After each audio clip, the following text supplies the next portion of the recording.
I'm walking through the airport and I've got a big black suitcase, and to the left and right of me and my mum's and my brother's. My mum's in her usual holiday rush mood, so she's making me and my brothers speed walk through the station like we're in the army. But annoyingly, I had no time to watch some last minute Spanish practice videos, so my mum nags us along to passport control. As we get there, suddenly two ladies pull me and my mum over. I look at my mum kind of nervously, like what they're doing this for. But it turns out it's just to see if our bags would fit on the plane. So we cruise through passport control and my mum has a sigh of relief as there's a 20-minute queue so we can chill out for a bit. In front of us is another English family. So I initiate the conversation and ask them how their Spanish is going, if they learned any Spanish. They turn to me and just like me, it's awful. They don't know anything. My mum's the only Spanish speaker there, so she was kind of laughing at us all, trying to speak Spanish like crabs in the bucket. We end up joking around for a bit and saying how school didn't really teach us much, so in Spain we're going to fail. All we know how to say is what's in our pencil case, so it's going to be pretty pointless. The queue finally simmers down, so we walk towards the plane and take our seats. The flight attendants doing their classic brace protocol, but me and my brothers just sat there with our headphones on, not paying any attention at all. We're flying over to the north of Spain to a town called Bilbao, and then we get in the car and take a long drive towards the town we're going to, which is called Noja. As the white girl music is blasting through the speakers in the car, I start to question myself how I'm going to survive this week ahead. I had one goal for that holiday. All I wanted to do was just speak to one person fluently in Spanish, not using any English. But my conversation skills were quite poor. And to make things worse, my mum enthusiastically turns around and says to me and my younger brother Sachi, there's another language they speak here called Basque. And I look down in despair as I just don't know how this is going to work.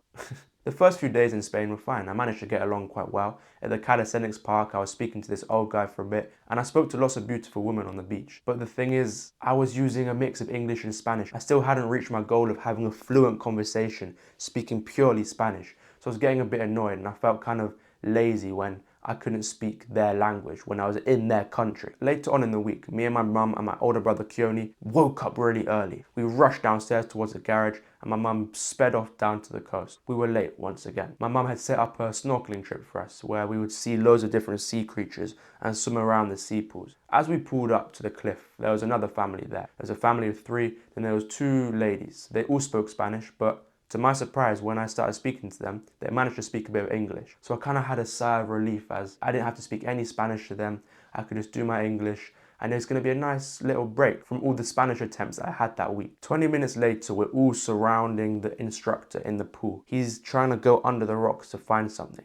He's there for about 5 minutes. Then he finally appears with something that looks like a ball of slime. It turns out it's an octopus, one of the most beautiful and ugly creatures in the sea. I turned to the two ladies. Their name is Vanessa and Alexa. I turned to Alexa and we start to play a game on what gender the octopus would be because it was really hard to understand. Finally, I decided the octopus is called Penelope. We call it Penelope the octopus, and I gave it a nice little slimy kiss just to show my love. For the rest of the trip, we're snorkeling around the pools. We find loads of different sea creatures. We even find this sea cucumber, this like long brown thing. We decided that was a male for sure. Right at the end of the snorkel trip, as we were undressing and taking off our flippers, I overheard Vanessa and the instructor speaking in Spanish. But for once, I actually understood something they were saying. So I chipped into the conversation and I asked them in Spanish if they would like to live in England in the future. They said yeah, they understood me, and then we started to speak more in Spanish. Then at that moment, I started to use all those terms I learned in school, and I started to tell them how I love my black cat, how many rooms there are in my house, and how I love the Spanish food paella. It was the most random conversation, which wasn't really structured together, but I just put all my effort into trying to make them understand in Spanish, and they were really engaged.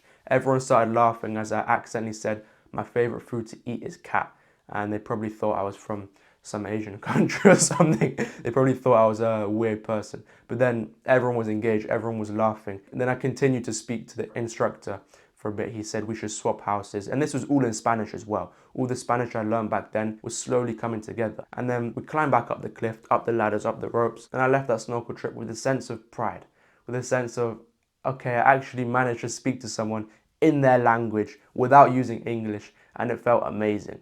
So we got back into the car, put on Katy Perry, some nice white girl music, and we sped off into the distance. From that experience, I learned a lot of stuff about people skills and about language as well. And the first one is, even if you don't know much about someone's language, even if you don't know many words, it's still so important to put the effort in. Do you remember at the start, I was kind of doubting myself, whether the stuff I learned would work. But in the end, we had a really engaging conversation.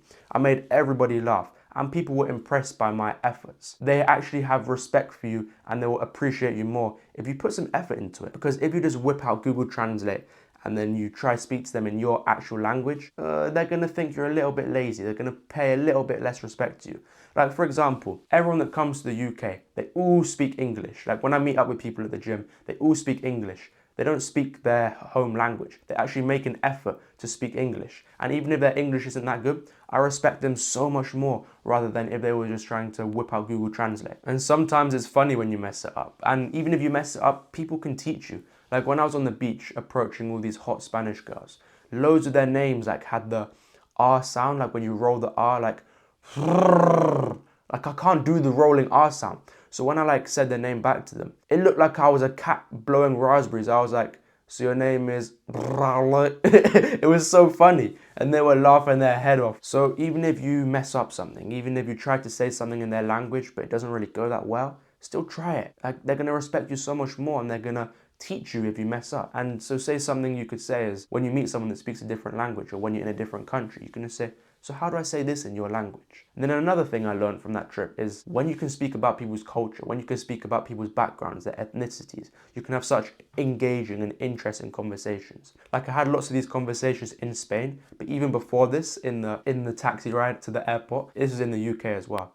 We had a taxi driver, his name was Ike, and he was a Nigerian guy, he's really friendly. We started talking about his culture, and then it ended up with us pulling up to the airport, blasting Afrobeats through the speakers, like vibing out in the car. And I learned a lot about his culture as well. So he has a family, and in his village, it's just his family, so everyone is related. Then he said one of his uncles has about 20 kids.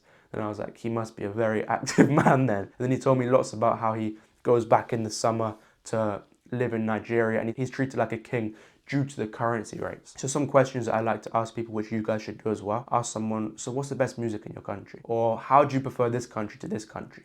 And then once you learn more about that country, you'll have some facts. So when you meet people that say, like, say I meet some Nigerian people in the gym, like a guy or a girl, I could be like, is it true that Nigerian women normally have about 6 kids? And then they'll say, yeah, and then they'll tell me more about their culture. Then we can get into an engaging conversation. Or if I learned something about Spanish people, or like Chinese people. Like, I learned something about Chinese people the other day. In my work, there's this Chinese guy, he's such a good guy. And he was telling me about how they speak in different tonalities. So even when we hear people speak Chinese, or when Chinese people speak English, they sound more positive because their tonal patterns are different. And I just found that really interesting. So when I meet my Chinese wife, I can talk to her about that. Anyway, I'm gonna go eat my eggs. Bye.